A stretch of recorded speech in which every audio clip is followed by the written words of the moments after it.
C'est l'un des secrets les mieux gardés au monde, l'un des plus grands mystères de ces 10 dernières années, l'état de santé de Michael Schumacher, le plus grand champion de l'histoire de la Formule 1. Michael Schumacher est un champion de légende, c'est un des plus grands champions sportifs de toute l'histoire. 29 décembre 2013, une information concernant Michael Schumacher va choquer le monde entier.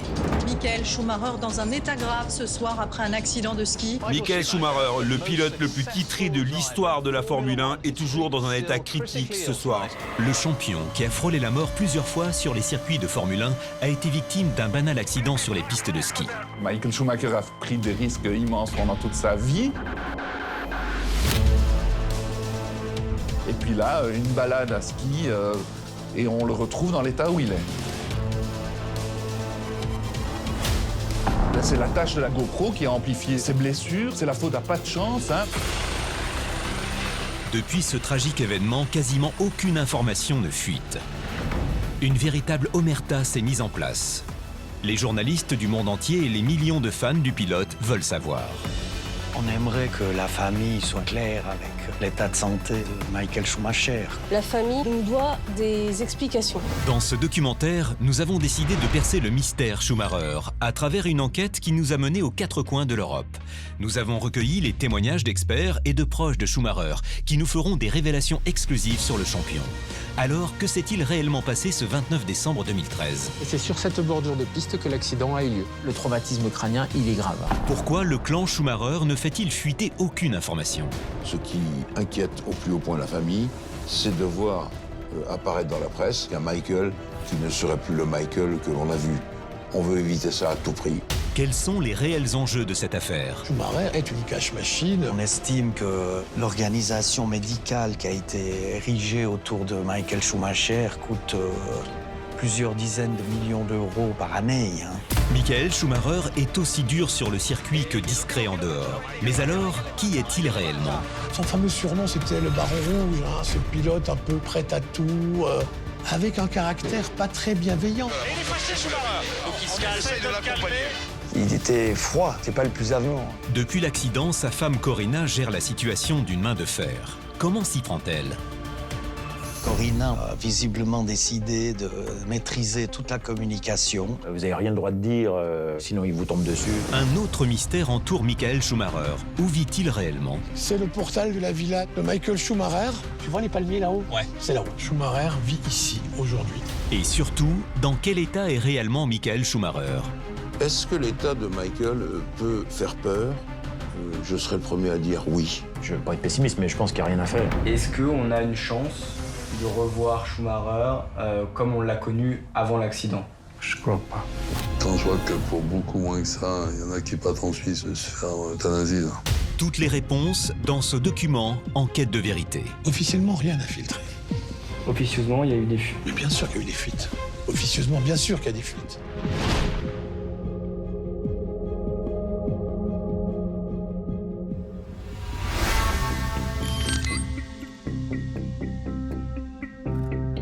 Nous sommes au cœur des Alpes françaises, dans la célèbre station de ski de Méribel.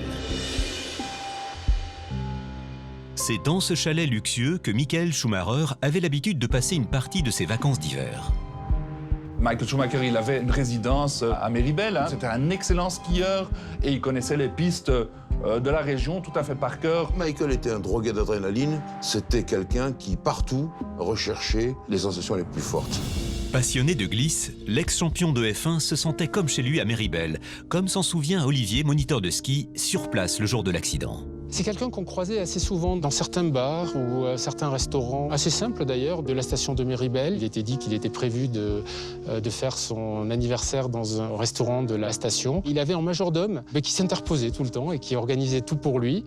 Et au bout d'un moment, quand l'ambiance prenait, il se mêlait à tout le monde. Et on l'a vu d'ailleurs parfois danser au milieu de personnes et faire la fête. Ce 29 décembre 2013, à 11h du matin, Schumacher est accompagné de son fils Mick et de 3 de ses amis.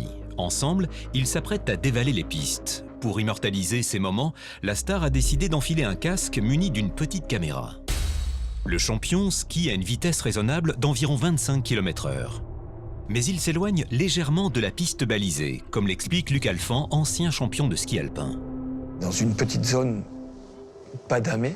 Il y a 2 pistes et il y a une petite bande entre les deux avec des cailloux, etc. On peut pas appeler ça du hors-piste. On a dit que c'était hors-piste, mais c'était pas du tout hors-piste. C'était à côté de la piste. La piste balisée était là, et puis il était juste à côté, là où la neige n'était pas tassée par les rafraques. Mais c'était pas du hors-piste, c'était juste à côté de la piste, comme tout le monde fait tout le temps, quoi. Il était à côté de la piste, sur une zone sécurisée. Ça va pas être un endroit difficile ou même dangereux si ce n'est la présence de ces pierres. Et c'est sur cette bordure de piste que l'accident a eu lieu. Soudainement, alors qu'il slalome tranquillement à côté de la piste rouge, Schumacher chute. Sous une légère couche de poudreuse, un caillou a fleuré et ça a accroché son ski, ce qui l'a déséquilibré.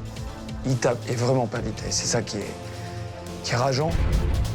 En tombant, sa tête heurte un rocher à peine visible. La caméra, vissée sur son casque, lui perfore le crâne.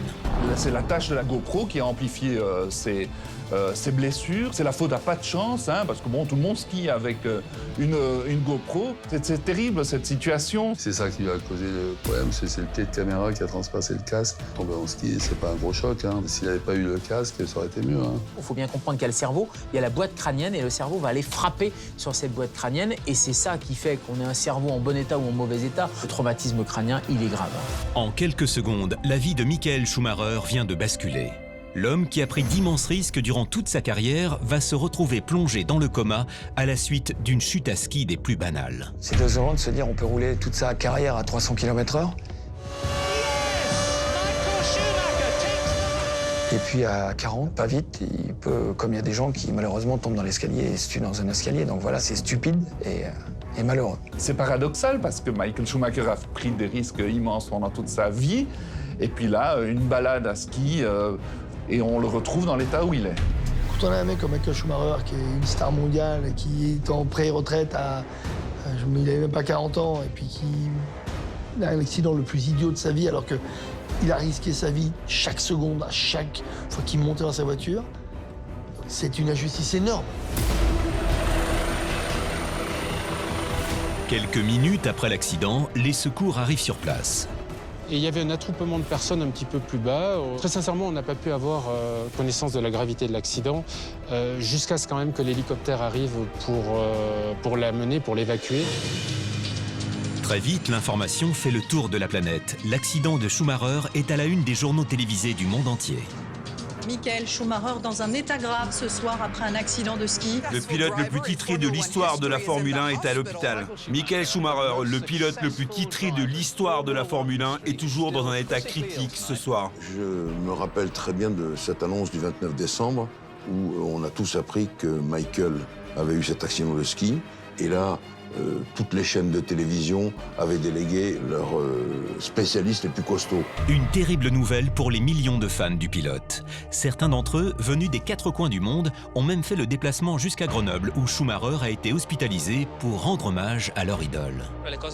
Je n'avais rien de programmé pour le nouvel an, tout s'est fait à la dernière seconde. Je me suis dit, je vais retrouver Michael. Je suis fan de Schumacher, c'est mon idole, donc voilà, je suis venu le soutenir un peu, quoi. Petit clin d'œil. Cette vive émotion, Élodie, l'une des plus grandes admiratrices du champion, s'en souvient comme si c'était hier. Le 29 décembre 2013. Je crois que ce jour, je m'en souviendrai toute ma vie. Alors là, c'était la douche froide. Il avait tout pour être heureux et malheureusement, je me dis, des moments comme ça, je le reverrai plus comme ça. Une émotion planétaire à la mesure de la popularité de Schumacher à travers le monde. Michael Schumacher est un champion de légende, c'est un des plus grands champions sportifs de toute l'histoire.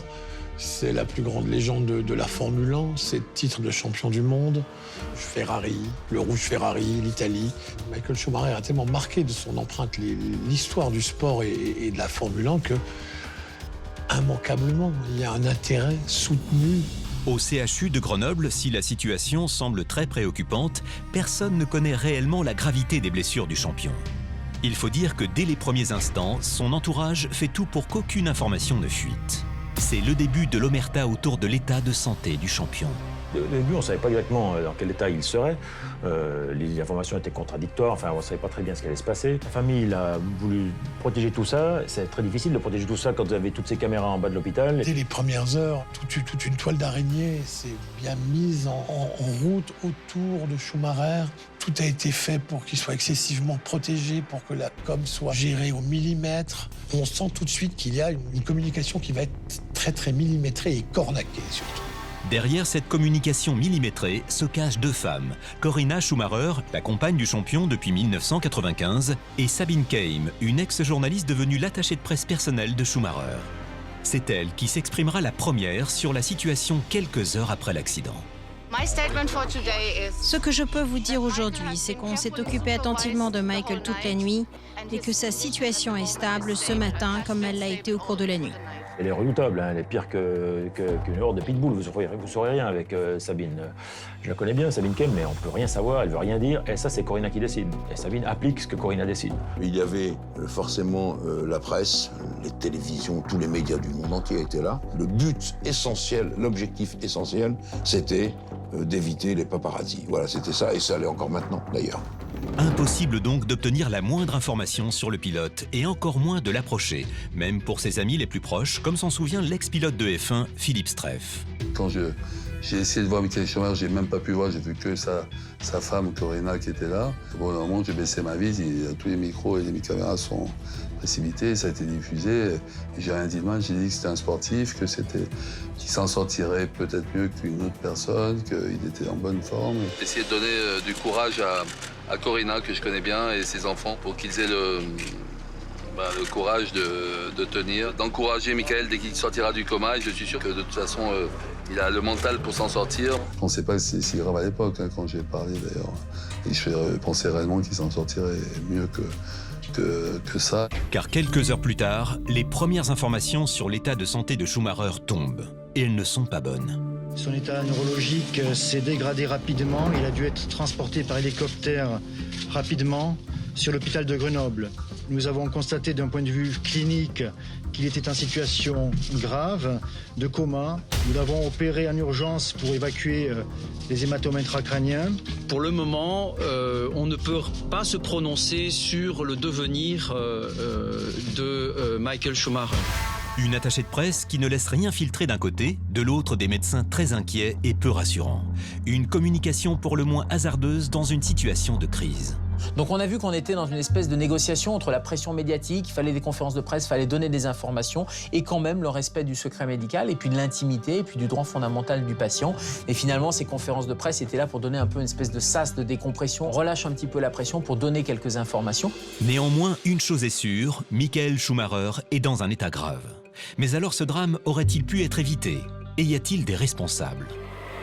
Dans la presse, certains s'interrogent sur le rôle de la station de Méribel, qui n'aurait pas respecté les normes de sécurisation de ces pistes. Nous avons contacté le maire de la ville, qui nous assure que tout était en règle au moment de l'accident. Nous ne sommes pas responsables. D'ailleurs, aucune action en justice n'a été intentée contre la commune. D'autres affirment que la gravité du coma de Schumacher aurait pu être évitée si sa prise en charge médicale avait été plus rapide. Le docteur Eric Riederer, neurochirurgien à Zurich, en est convaincu. Les neurochirurgiens disent toujours « time is brain ». Ça veut dire qu'il faut agir tout de suite. On attendait, de mon avis, trop longtemps jusqu'à ce qu'on a fait ce soulagement du cerveau. Et quand vous laissez passer, vous allez détruire des substances cérébrales. Selon le neurochirurgien, la grande célébrité de Schumacher a intimidé l'équipe médicale qui aurait réfléchi à 2 fois avant d'intervenir. La première opération n'a eu lieu que 2 heures après l'accident. Schumacher, c'est quand même un personnage assez fameux. Est-ce que vous pensez que parce que c'est Michael Schumacher, on a peut-être attendu trop longtemps avant de l'opérer? Probablement, oui. Après 170 jours d'hospitalisation à Grenoble, Schumacher est transféré en Suisse. Il séjournera désormais à l'hôpital de Lausanne. Un transfert sous haute tension. Les ambulanciers qui le transportent ont été interdits de voyager avec leur téléphone portable pour éviter que la moindre photo ne fuite. Quand il est arrivé à Lausanne, toute la toile d'araignée qui s'était mise en place à Grenoble, elle s'est déplacée à Lausanne instantanément. Vous alliez à la cafétéria du CHUV prendre un café, que vous parliez avec une infirmière pour lui demander comment elle allait. vous étiez déjà suspecté d'être un journaliste, quoi. Même si vous demandiez l'heure, c'était suspect. L'état de santé de Schumacher intrigue et passionne les médias du monde entier. Chaque semaine, depuis son accident, le pilote allemand fait la une de la presse, comme s'en souvient le journaliste de Lausanne, Christian Rapaz. Le 8 janvier 2014, voilà. Michael Schumacher et Corinna, un couple face à la mort. On aimerait que la famille soit une fois claire avec l'état de santé de Michael Schumacher, quoi. En même temps, c'est ce qui excite l'intérêt et des gens et des médias. Vous savez bien, quand on ne sait pas, on cherche à savoir, quoi. Il y a tout dans cette affaire. Il y a un personnage qui est mondialement connu, un champion respecté, 7 fois champion du monde, qui est dans un état de santé qu'on ignore. Il y a tous les ingrédients pour fasciner un journaliste. Alors, dans quel état est réellement Michael Schumacher? Est-il conscient? A-t-il une chance de s'en sortir un jour? À première vue, l'état de santé du champion semble être l'un des secrets les mieux gardés au monde. Un secret que nous allons tenter de transpercer. Le psychiatre, psychanalyste vous le dira, un secret est répété par 2,5 personnes en moyenne. Donc évidemment, tout le monde parle à un moment ou à un autre. Officiellement, rien n'a filtré. Officieusement, il y a eu des fuites. Mais bien sûr qu'il y a eu des fuites. Officieusement, bien sûr qu'il y a des fuites. Pour comprendre l'intérêt que suscite Michael Schumacher aujourd'hui, il faut se souvenir du champion de légende qu'il a été.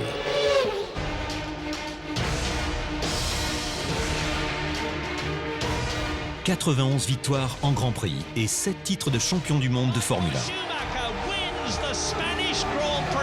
À la fin des années 90, au sommet de sa gloire, le pilote allemand est devenu une véritable icône, adulé dans le monde entier.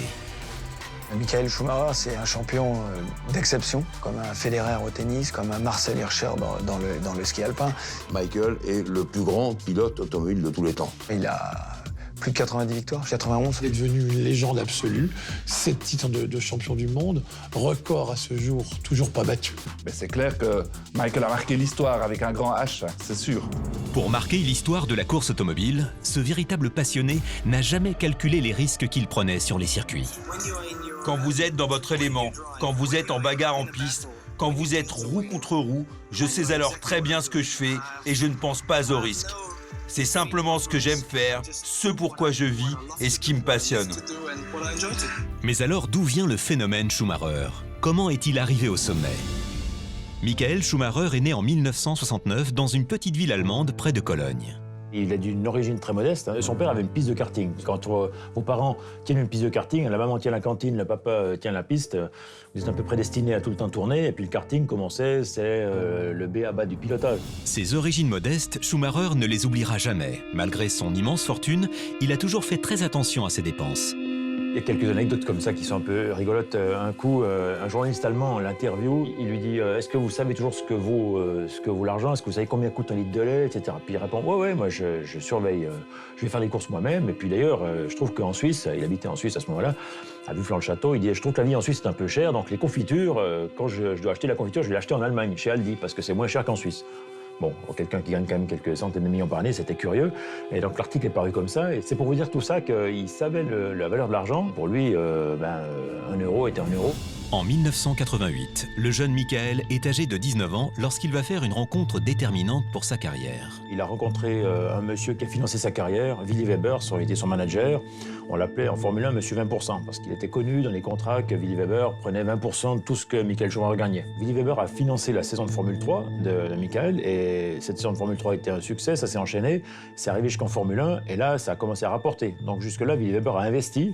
Puis finalement, après, il s'est récupéré largement, plus que largement, bien sûr, puisque Michael Schumacher est devenu, dans les années 96, 17, 18, enfin, des sportifs le mieux payés au monde. On pense que sa fortune accumulée, c'est 1 milliard d'euros, donc il a bien gagné sa vie. Willy Weber s'occupait de tout, Michael Schumacher s'occupait de rien, il encaissait l'argent, donc ça leur convient très bien. Et dès le début de sa collaboration avec Willy Weber, Michael Schumacher va marquer les esprits du sport automobile. Schumacher, moi, je l'ai eu comme coéquipier. Quand il a été engagé par Mercedes, il est clair qu'à cette époque-là déjà, Michael Schumacher, qui avait 19-20 ans, qui sortait de la Formule 3, déjà managé par Louis Weber, était un phénomène parce qu'il allumait ses 2 autres coéquipiers.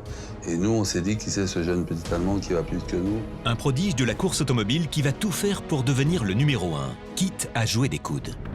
Il y a chez tous les grands champions Et Michael Schumacher ne coupe pas à cette règle. Il y a chez tous les grands champions une part d'ombre. Et cette part d'ombre, elle le suit et elle le suivra durant toute sa vie. Son fameux surnom, c'était le Baron Rouge. Hein. C'était ce pilote un peu casse-cou, prêt à tout, avec un caractère pas très bienveillant. On se souvient en 94, lors du final à Adélaïde, bon, il a sorti Damon Hill pour être titré.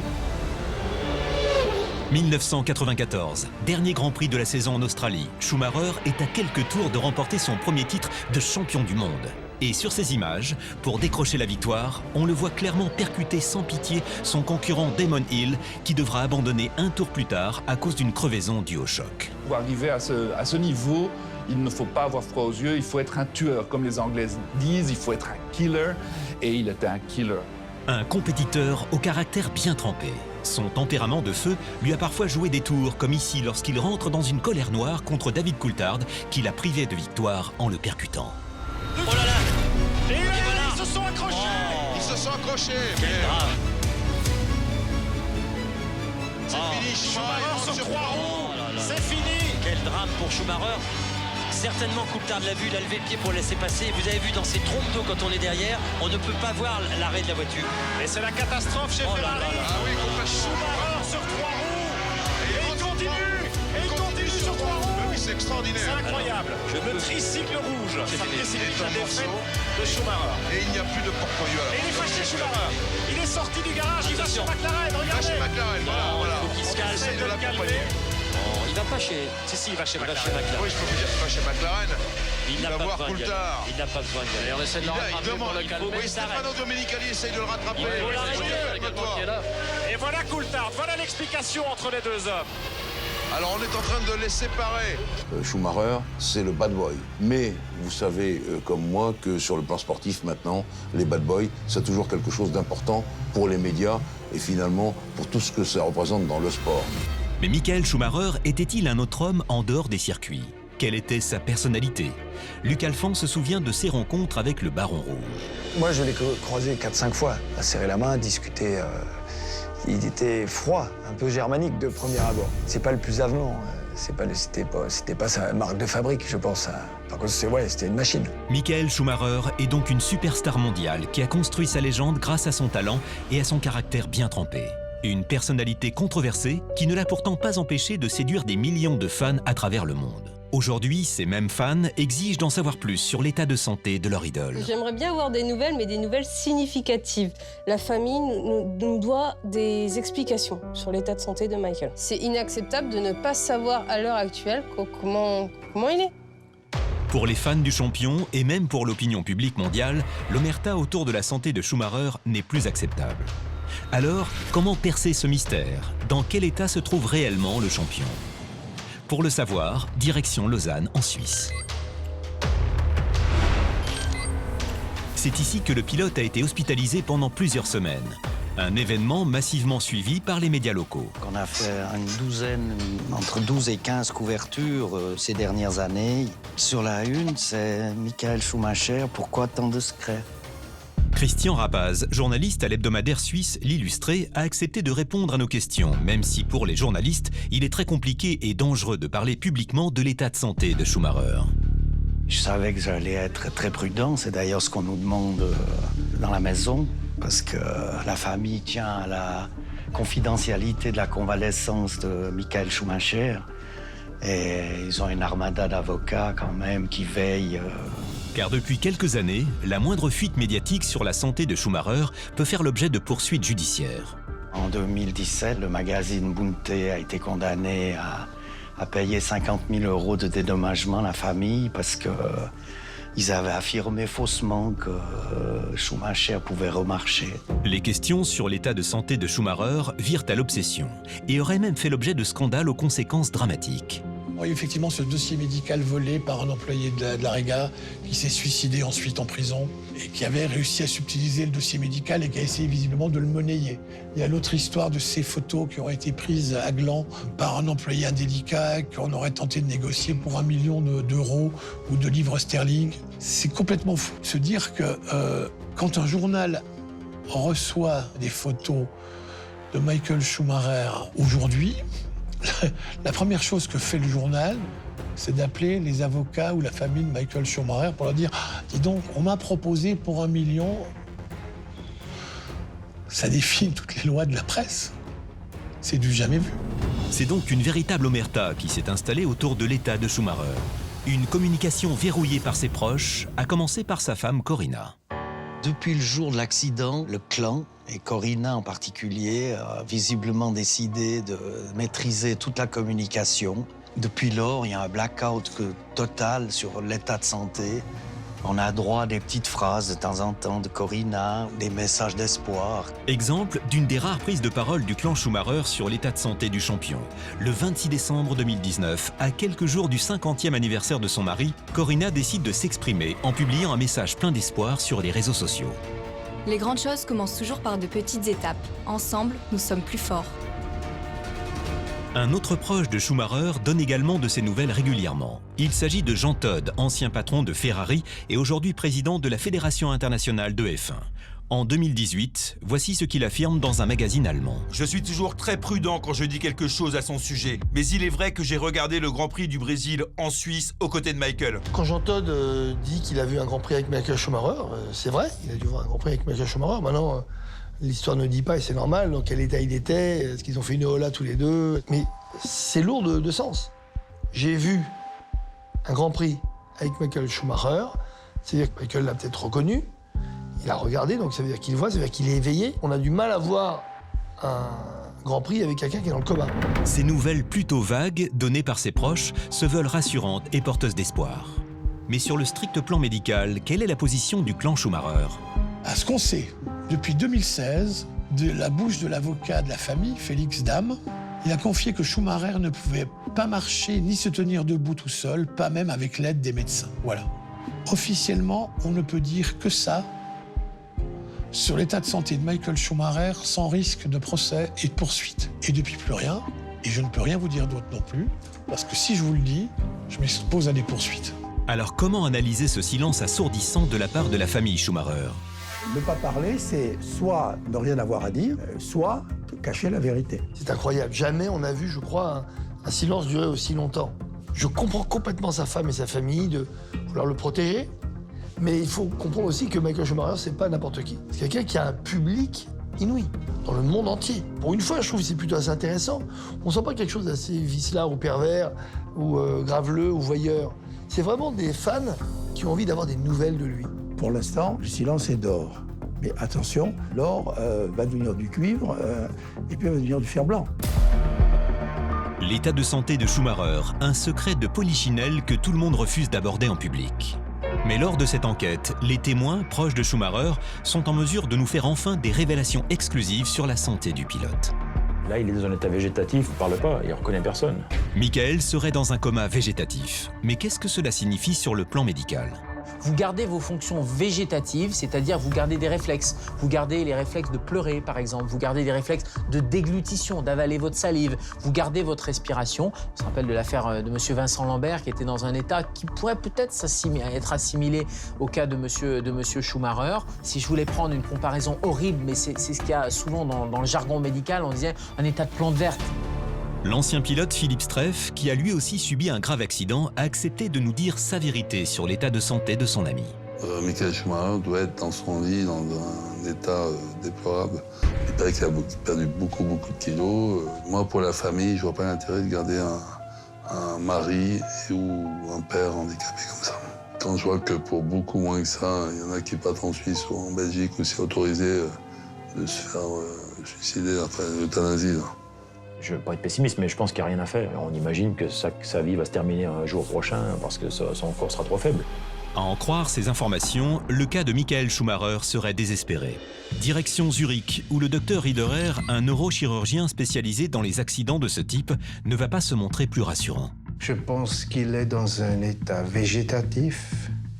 Ça veut dire qu'il est éveillé, mais ne répond pas, respire, le cœur bat. Probablement, il peut être assis, marcher à peine, peut-être des petits pas avec l'aide de personne, mais pas plus.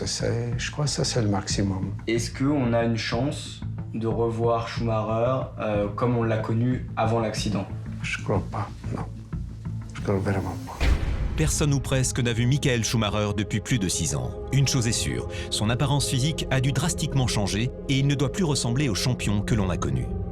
M. Michael Schumacher, après 7 ans, il est dans un état de traumatisé crânien grave. Il est probablement alité, incapable de marcher, évidemment avec une fonte musculaire, avec une métamorphose physique qui paraît évidente. La musculature, par exemple, est complètement atrophiée. Et ses jambes sont probablement comme mon avant-bras. Le cœur devient beaucoup plus petit. Il n'y aurait donc plus beaucoup d'espoir de revoir un jour Schumacher sur pied comme il l'était avant l'accident. Mais alors pour quelle raison son clan s'évertue-t-il à cacher la vérité au monde? Voilà maintenant plus de 6 ans que la vie de Michael Schumacher a basculé avec ce terrible accident de ski. Et rares sont ceux qui ont pu lui rendre visite suite au drame. Même ses amis les plus proches, comme son mentor Willy Weber, n'ont pas eu accès à lui. Un choix que l'intéressé a bien du mal à digérer. Elle ne veut pas me laisser aller au chevet de Michael, car elle sait probablement que je saurai instantanément ce qui se passe. Willy Weber avait une importance primordiale dans la carrière de Michael. Et c'est vrai que je peux comprendre qu'il soit un peu triste de ne pas pouvoir avoir accès à Michael. Alors pourquoi Corina refuse la visite de certains proches de Michael? Je me demande si ce n'est pas avant tout une question de confiance. Elle se méfie peut-être de Willy Weber. Va-t-il parler? Va-t-il simplement laisser échapper une phrase? Donc il vaut mieux faire le barrage autour de Michael, le barrage le plus hermétique possible. C'est donc Corina Schumacher qui contrôle la situation d'une main de fer depuis l'accident. Mais alors, qui est-elle vraiment? Corina, c'est une vraie combattante qui, depuis le premier jour, depuis le 29 décembre 2013, n'a jamais douté que son mari allait, si ce n'est guérir, en tout cas que son état de santé allait s'améliorer. Mais elle est toujours souriante, elle est toujours positive. On la voit ici avec son fils Mike, par exemple. C'était en 2017.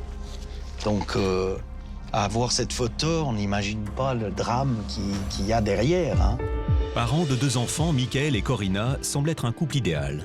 C'est un couple passionnel et fusionnel. Ils ont toujours été ensemble. On voyait rarement Michael sans Corina. Puis le couple était vraiment très soudé. Il n'y avait aucun moyen de voir le moins de problèmes, le moins de nuages dans ce couple. Puis elle était toujours présente. Elle continue à être présente, hein. Donc son abnégation est assez admirable. Et pourtant, au départ, rien ne prédestinait Corina à devenir la femme de Michael, puisqu'à leur rencontre, elle était la compagne de l'un de ses coéquipiers. Corina était la petite amie de Heinz-Harald Frentzen, qui était le coéquipier de Schumacher chez Mercedes en endurance. Il a réussi, comme on le dit parfois vulgairement, à choper Corina de Heinz-Harald Frentzen. Ils n'étaient plus du tout copains ensuite. Il lui a piqué. Là aussi, quand je dis qu'il joue des coudes sur la piste, il a repéré la copine de Frentzen et il l'a épousée. Le couple partage de nombreux points communs, notamment la religion. Une foi inébranlable qui explique en partie le dévouement de Corina aujourd'hui. On sait que la famille est très religieuse, hein. Très catholique, pratiquant. Michael et Corina ont rendu visite au pape. Ils ont été accueillis avec les honneurs dus à leur rang. Parmi les rares personnes qui ont eu accès à Michael Schumacher ces dernières années, il y avait notamment l'archevêque allemand Georg Genswein, qui est proche de Benoît XVI. C'est une des raisons pour lesquelles Corina s'accroche aussi aux espoirs qu'elle a de voir la santé de son mari s'améliorer. À la fin des années 90, Michael et Corina se sont installés en Suisse, dans la petite ville de Gland, située au bord du lac Léman. Pourquoi ont-ils choisi de migrer en Suisse? Comment y vivent-ils? C'est parti. Et Michael Schumacher est-il toujours en Suisse? Pour le savoir, direction Gland, en compagnie du journaliste d'investigation Arnaud Bédin. Et le portail, voilà. C'est le portail de la villa de Michael Schumacher. Alors d'ordinaire, quand on s'approche trop près, même si on est sur un terrain public, il y a des caméras partout et il nous est arrivé dans les années passées de vite nous retrouver avec des gardiens de sécurité qui venaient voir ce qu'on faisait. C'est par là qu'il entrait jusqu'en 2013 et qu'il ressortait le plus souvent au volant de sa Ferrari ou de sa Porsche. Derrière ce grand portail, entouré de cette imposante forêt, difficile d'apercevoir la villa des Schumacher. Et c'est impossible d'y accéder sans péril. Mais sur ces images inédites filmées avec un drone, on découvre la somptueuse demeure de 3 étages, avec piscine intérieure, salle de cinéma, bowling et 2 dépendances pour les invités. Valeur estimée 30 millions d'euros. Michael vivrait ici depuis plus de 20 ans, et pourtant en Suisse, il ne se sentirait pas comme chez lui. Schumacher n'a jamais été quelqu'un de très intégré ici à la région. Il n'a jamais appris le français, il disait bonjour, au revoir, et c'est pas quelqu'un qui s'attardait, qui faisait volontiers des photos. Il faut bien le reconnaître, il n'a jamais été intégré à la Suisse, Michael Schumacher. Pourquoi la famille Schumacher a-t-elle décidé de poser ses bagages en Suisse ? Officiellement, Schumacher a choisi la Suisse, évidemment, pour la beauté de ses paysages, pour la douceur des lieux. Mais c'est évidemment, on ne va pas se voler la face, on ne va pas se la jouer. C'est d'abord la douceur de la fiscalité suisse. Que vous gagnez 1 franc suisse ou 20 millions de francs suisses durant l'année, le forfait fiscal a été fixé auparavant et ça ne changera pas. Les Schumacher auraient donc choisi la Suisse avant tout pour des raisons fiscales. Il faut dire que le couple est à la tête d'une fortune colossale. Un immense patrimoine composé de la villa de Gland, de 2 centres équestres d'une valeur de 13 millions d'euros, de biens dans l'immobilier commercial, 2 millions d'euros, de parts dans diverses entreprises à hauteur de 6,5 millions d'euros, 10 millions de droits à l'image, mais surtout 600 millions d'euros d'actions dans des marchés financiers. Schumacher a gagné vraiment des fortunes pendant sa carrière. Il avait des contrats mirobolants. Il y avait plus de 200 produits dérivés à son nom. Schumacher est une cash machine au même titre que Tiger Woods, que Roger Federer. Il est dans le top 5. Il est dans le top 5 des sportifs les mieux payés au monde, les plus connus au monde. Ça représente évidemment beaucoup d'argent. Une fortune conséquente qui permet à la famille de Michael de lui offrir les traitements médicaux les plus pointus et donc les plus onéreux. On estime que l'organisation médicale qui a été érigée autour de Michael Schumacher coûte plusieurs dizaines de millions d'euros par année. Aujourd'hui, l'ex-champion de Formule 1 n'est donc plus en capacité de gérer lui-même son patrimoine. Alors, qui en a la responsabilité dorénavant ? Christian Rapaz, journaliste en Suisse, a enquêté sur ce sujet. Dans cette enquête, je révèle la façon dont le patrimoine de la familiale est géré. Donc on a eu une information venant d'Allemagne qu'en 92, Michael Schumacher avait donné une procuration générale à son père, Rolf. C'était Rolf qui gérait le patrimoine de la famille. Mais depuis 2013 et l'accident de Schumacher, la situation a évolué. Et comme on pouvait s'en douter, c'est Corinna, la femme de Michael, qui a repris la main sur les finances de la famille. D'après les infos qu'on a obtenues, il semble que le tribunal de district de Nyon a donné la curatelle à Corinna. Et c'est elle qui gère... Et si l'omerta autour de l'état de santé du pilote s'expliquait aussi par d'importants enjeux financiers. La famille éviterait-elle à tout prix de montrer Michael dans son état actuel pour ne pas perdre des contrats avec ses sponsors ? Vous savez comme moi que des vedettes sont des porte-drapeaux. À partir du moment où Michael ne l'est plus, certains sponsors se disent à quoi bon servir de l'argent sur quelque chose qu'on ne peut plus montrer finalement. Ce qui inquiète au plus haut point la famille, c'est de voir apparaître dans la presse la photo d'un paparazzi avec un Michael qui ne serait plus le Michael que l'on a vu. On veut éviter ça à tout prix. Préserver l'image de Michael Schumacher, cela fait aussi les affaires du patron de la Formule 1, Jean Todt, son ami de toujours, qui est aujourd'hui le seul à pouvoir lui rendre visite. Celui dont tout le monde sait qu'il va régulièrement le voir, c'est Jean Todt. Ils ont une relation paternelle, père-fils, c'est très beau à voir. Une relation qui dépasse largement le cadre des circuits automobiles. Ensemble, Jean Todt et Michael Schumacher ont inauguré en 2010 l'ICM, l'Institut du cerveau et de la moelle épinière. Voici la naissance officielle de l'ICM, l'Institut du cerveau et de la moelle épinière, chargé d'étudier les maladies neurologiques. La Formule 1 paie son tribut à la science par l'effort conjugué de Jean Todt et de Michael Schumacher. Jean Todt, avec le professeur Saillon, ont fondé cet institut du cerveau de la moelle épinière parce que beaucoup de pilotes ont eu des problèmes justement de moelle épinière. Pour Michael était un des soutiens de l'institut du cerveau de la moelle épinière. Je pense que l'idée est grandiose. J'ai confiance dans les gens qui sont derrière cette idée et c'est le plus important pour moi. C'est une ironie incroyable qu'il a un problème au cerveau justement. Un institut financé en grande partie par l'industrie du tabac comme la Formule 1. Un partenariat surprenant quand on sait que la cigarette a de nombreux impacts négatifs sur le cerveau. Jean-Todt, c'est un peu un homme d'affaires à la base. Il fait un peu feu de tout bois, donc il a eu des relations très très proches avec une marque de tabac bien connue, Rouge, qui a sponsorisé Ferrari et qui sponsorise toujours Ferrari, même s'il n'y a plus le nom des cigarettes bien sûr sur les voitures. Donc il y a des liens étroits. Quand il faut beaucoup d'argent pour fonder un institut, je pense que Jean-Todt estime que l'argent n'a pas d'odeur et que si l'argent vient d'une marque de cigarettes pour fonder un institut pour du cerveau de la moelle épinière, il n'y a pas de problème moral à ça. Jean-Todt a donc tout intérêt à ce qu'aucune information négative ne fuite sur l'état de Schumacher, l'ambassadeur de son glorieux institut. Je pense qu'une signature de Michael Schumacher sur, je dirais, la première page de l'ICM, ça parle aux gens. Mais aujourd'hui, où est réellement Michael Schumacher? Est-il à Paris, là où il a subi une intervention chirurgicale au cœur en 2019? Ou réside-t-il toujours en Suisse, dans sa villa de Gland? Rien n'est moins sûr. On est là depuis quelques minutes, il ne se passe rien, ce qui est un peu bizarre. Si vous voulez vaguement tenter de voir quelque chose, il faut essayer par le lac.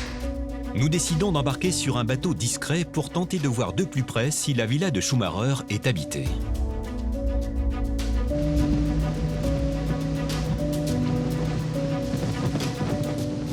Voilà, alors là on est sur le lac. Et là-bas, tout au bout, cette fameuse pointe que nous allons passer dans quelques minutes pour arriver sur Gland et sur la villa de Michael Schumacher.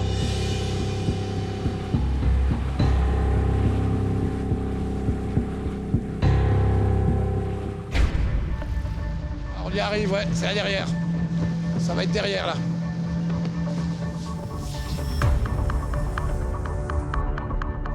Moi, j'ai une caméra bien. Oh, il y en a partout. 5 sur le même lampadaire.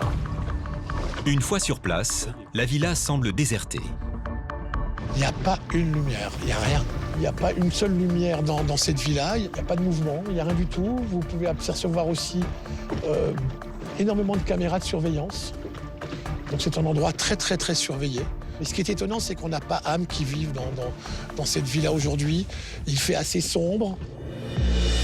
Selon le journaliste, Michael Schumacher pourrait se trouver à 800 km de là, sur l'île de Majorque en Espagne. Arnaud Béda nous y emmène.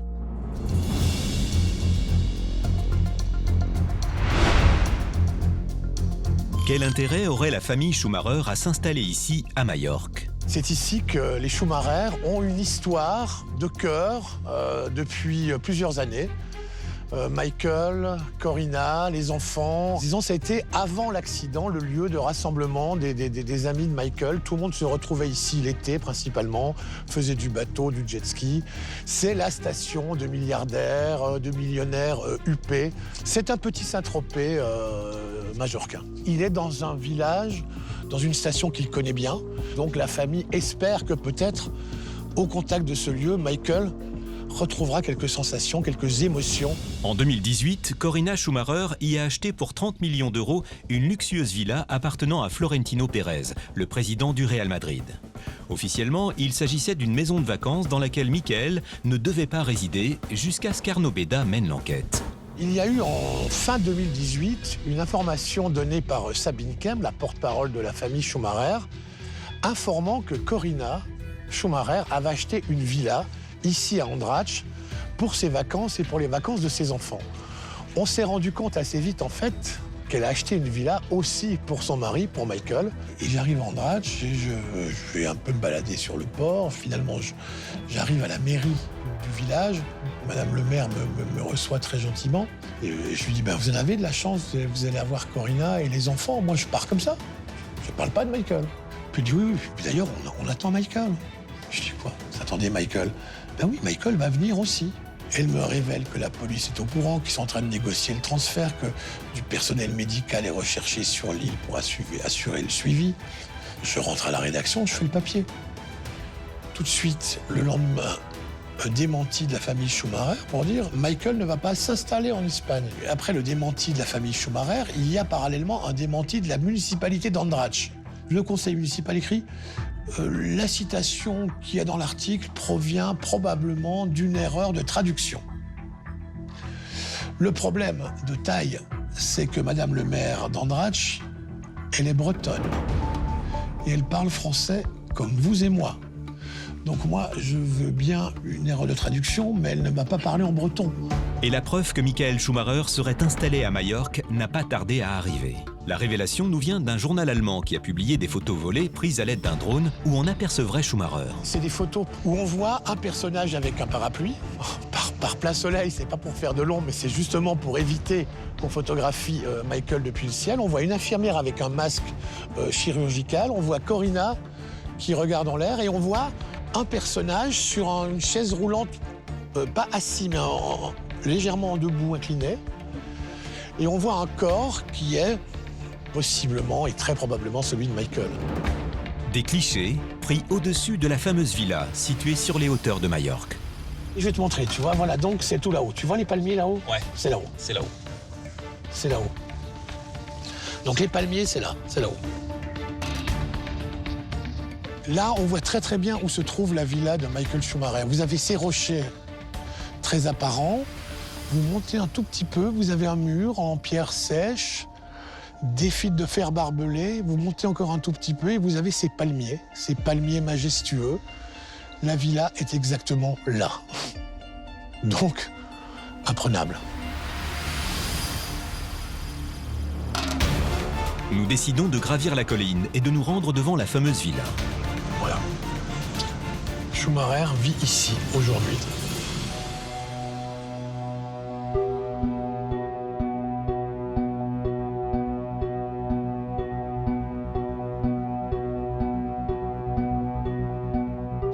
Un inconnu ne peut pas pénétrer. Il y a des barbelés, il y a des murs. En Suisse, vous avez le lac. Vous avez quand même un aventurier qui peut débarquer d'un bateau et pénétrer dans la villa. Ici, c'est sécurisé. Vous avez vu les murs, les barbelés, etc. Donc c'est impossible pour, je sais pas, un fan de pénétrer dans la villa. Déjà ça. Une villa sous haute sécurité. En plus des habituelles caméras de surveillance, le clan Schumacher aurait décidé d'installer un brouilleur de drone. En effet, impossible de faire décoller notre caméra aérienne pour tenter de survoler la maison. Michael Schumacher ne vivrait donc plus en Suisse à Gland. Il se serait installé sur l'île de Majorque. Mais pourquoi l'avoir fait dans le plus grand secret? Parce qu'évidemment, derrière, il y a des enjeux financiers. Si effectivement, sans qu'on le sache, il y a une volonté de s'établir à demeure définitivement en Espagne, il commence à y avoir un petit problème avec la Suisse, parce qu'il y a un forfait fiscal, et que le forfait fiscal est soumis à des conditions tout à fait définies, 6 mois et 1 jour. Donc si vous ne faites pas 6 mois et 1 jour en Suisse, votre forfait fiscal devient caduc.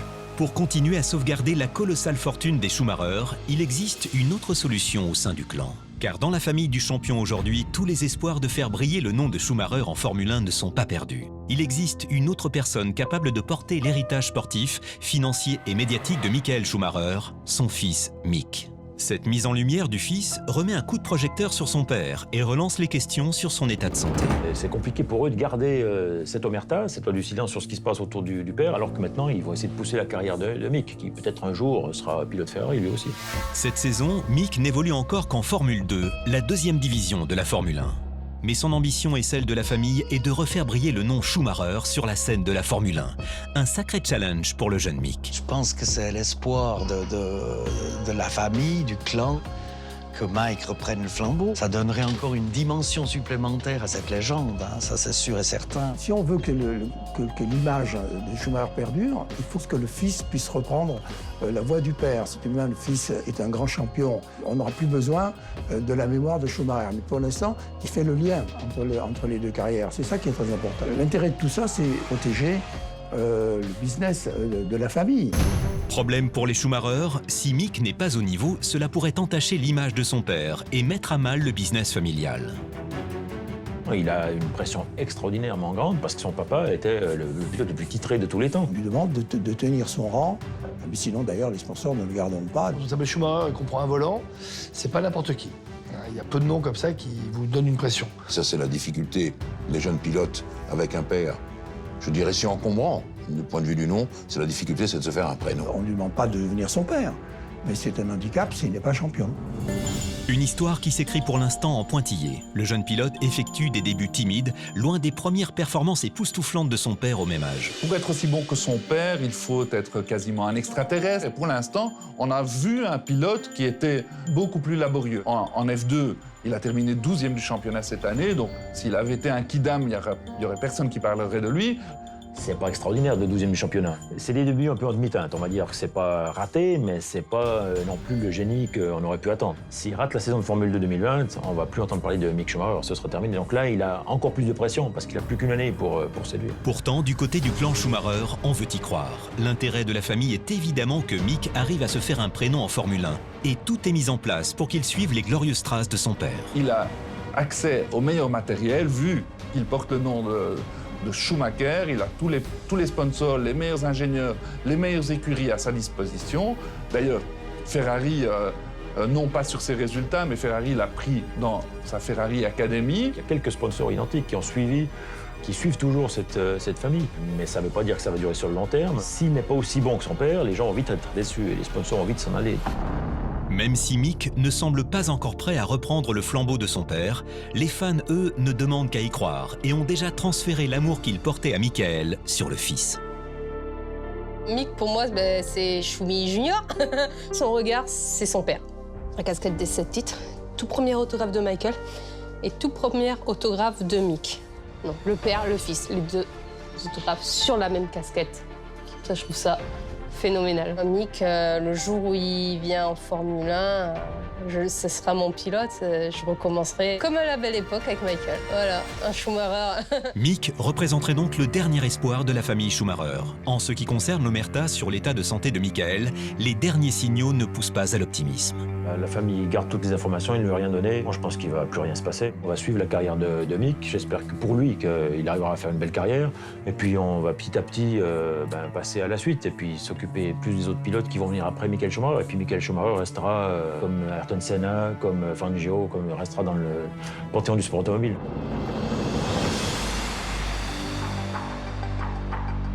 J'espère qu'on pourra revoir Michael Schumacher. Ce serait une super nouvelle. Alors moi, je lui souhaite simplement d'avoir une vie normale et de profiter de sa famille. J'espère encore que son fils va réussir, qu'ils vont être heureux, mais lui, malheureusement, je ne vois pas, franchement, au bout de 6 ans d'issue. On retiendra le champion. Un champion de la Formule 1, champion dans le monde du sport, et un champion dans la survie.